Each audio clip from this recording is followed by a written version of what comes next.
You know the feeling. You promise yourself you'll stop doom scrolling, and somehow you're still scrolling at 1:37 a.m. You swear this is the week you'll finally start exercising, and yet the couch keeps winning. If bad habits feel glued to your brain while good habits slip away like soap in the shower, you're not lazy, broken, or lacking discipline.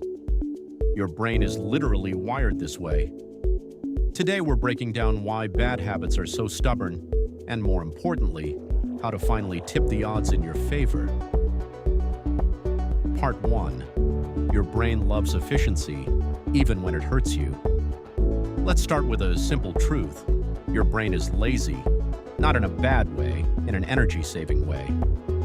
Your brain burns about 20% of your body's energy, even though it's only about 2% of your weight, so it's constantly looking for shortcuts, and habits are the ultimate shortcut.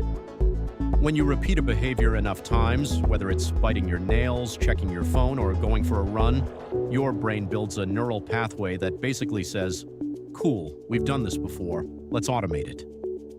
This is controlled largely by a part of the brain called the basal ganglia, which specializes in turning repeated actions into automatic routines. Here's the catch. Your brain does not care whether a habit is good or bad. It only cares whether it's familiar and efficient. So once a habit loop forms, cue, routine, reward, your brain locks it in to save effort. That's why you can brush your teeth without thinking.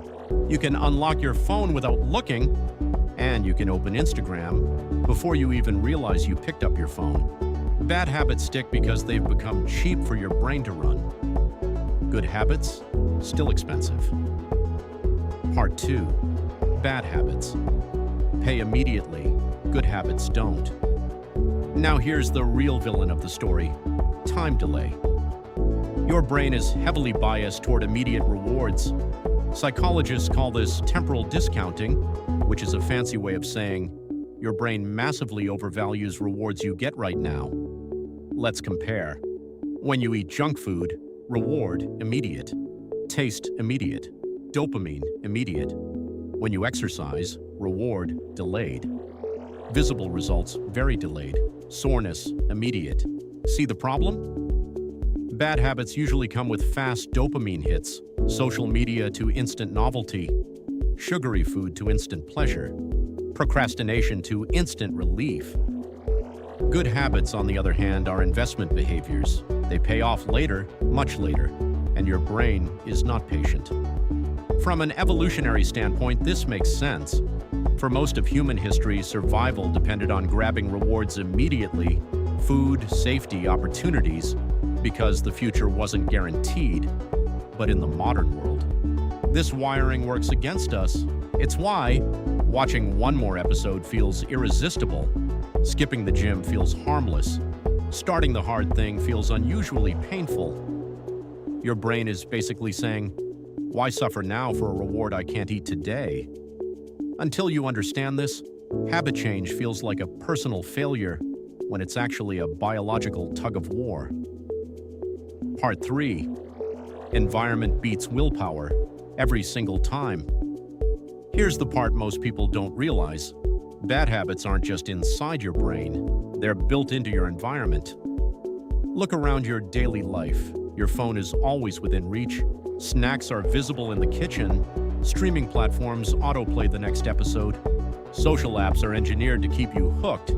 Modern environments are habit-forming machines. And willpower? It's a very weak tool by comparison. Studies consistently show that people who seem disciplined usually aren't exerting superhuman self-control. They've just designed their environment better. For example, if cookies are on the counter, people eat more cookies. If phones are in the room, people check them more. If workout clothes are visible, people exercise more.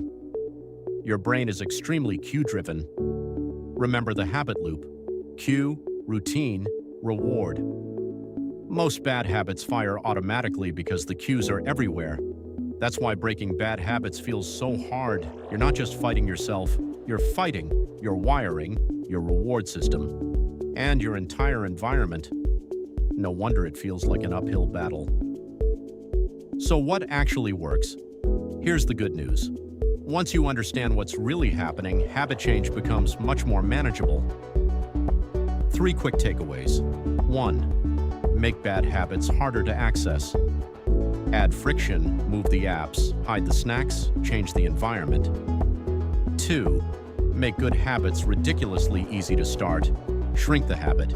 2 push-ups, 5 minutes, 1 page. 3. Bring rewards closer in time. Your brain loves immediate wins, so give it some. Because at the end of the day, you don't rise to the level of your motivation.